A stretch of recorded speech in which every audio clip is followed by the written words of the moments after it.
This is not just a stretch of water. It's a trigger point, a place where global power is tested quietly, day after day, without formal declarations of war. And yet, a single mistake here could send shockwaves through trade, energy prices, and security alliances across the world. The South China Sea is often discussed like it's a distant geopolitical argument. But in reality, it's one of the most important economic arteries on Earth. A vast amount of global shipping passes through these waters. Energy routes, commercial supply chains, everything from fuel to electronics to food ingredients. And that is precisely why it matters. Because the real danger isn't just what happens on the sea. It's what happens to the world if the sea becomes unstable. To understand why tensions are rising, you need to see the South China Sea for what it really is. A chessboard, not a metaphorical one, an active, living chessboard where ships replace pieces, and movement itself becomes a message. China wants strategic depth, a buffer zone, influence over surrounding waters, not only for military reasons, but for economic positioning. Control of maritime space is control of leverage. The United States and allied partners frame their role differently. Freedom of navigation, deterrence, preventing one power from turning the region into a locked zone. And in the middle sit smaller nations.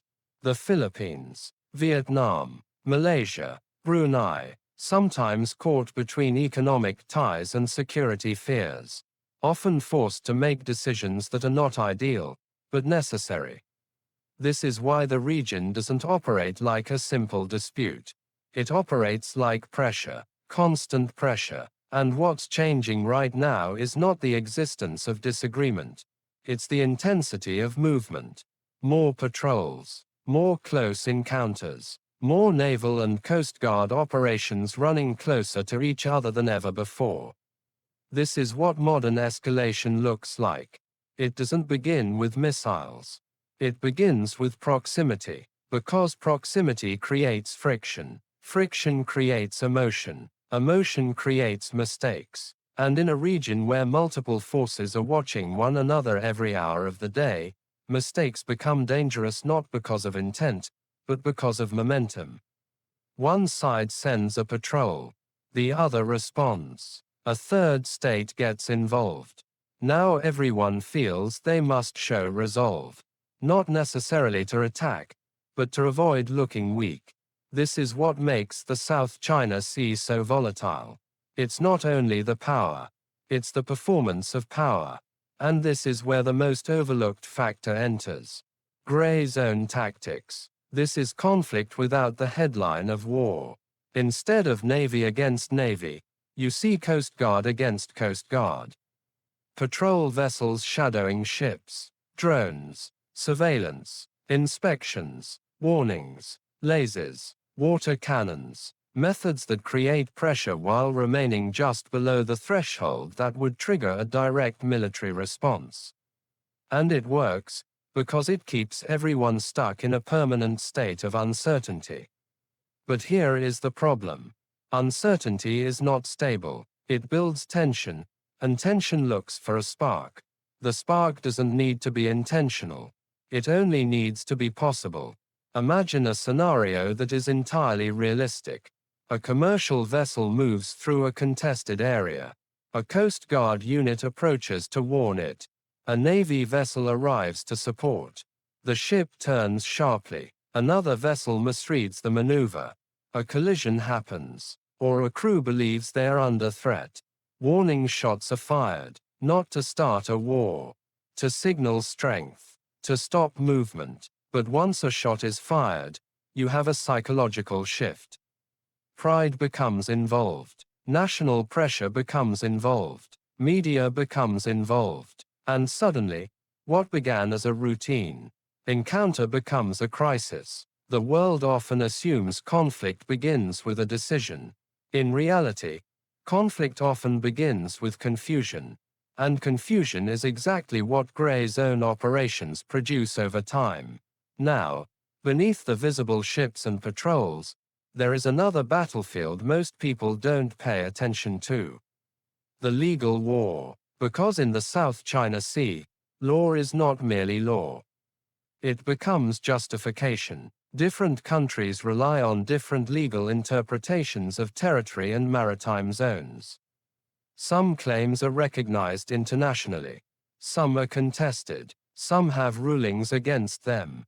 Yet ships still operate, still patrol, still enforce their interpretation. That's why the South China Sea isn't simply militarized. It's legalized militarization. Every maneuver can be framed as enforcement. Every detention can be framed as protection. Every warning can be framed as sovereign defense. This creates a dangerous environment, because it allows escalation to hide under bureaucracy. And when escalation hides under bureaucracy, responses become slower, less clear, more reactive. But the most powerful weapon in this region isn't only ships or law. It's the economy. If the South China Sea becomes unstable, the first thing the world will feel is not a battle. It will feel prices. Insurance for shipping routes would spike. Companies would reroute. Delivery delays would increase. Costs would rise quietly at first, then sharply. Supply chains are not built for uncertainty. They are built for predictability. And when predictability breaks, the impact spreads globally. A shortage in one place becomes inflation in another. A delay in one port becomes disruption across multiple industries. This is why the South China Sea matters to countries far beyond Asia. Because this isn't regional, it's structural. And that's exactly why so many nations are watching closely.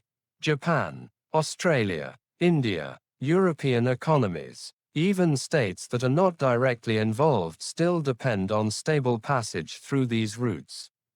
Because this area doesn't just move ships, it moves systems. And if control through pressure becomes normal here, it becomes a template for other strategic zones in the future. That is the deeper fear. Not one crisis, but the normalization of crisis. So what happens next? There are realistically three paths forward.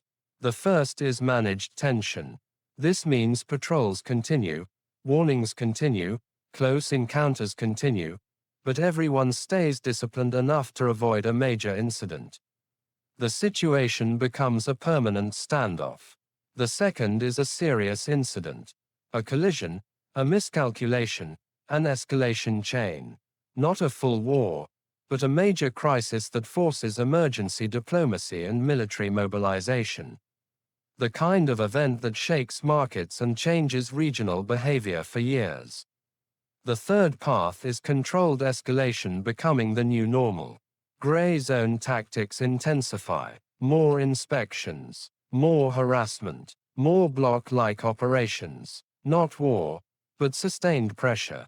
This third path is often the most dangerous, because it slowly conditions the world to accept instability as normal.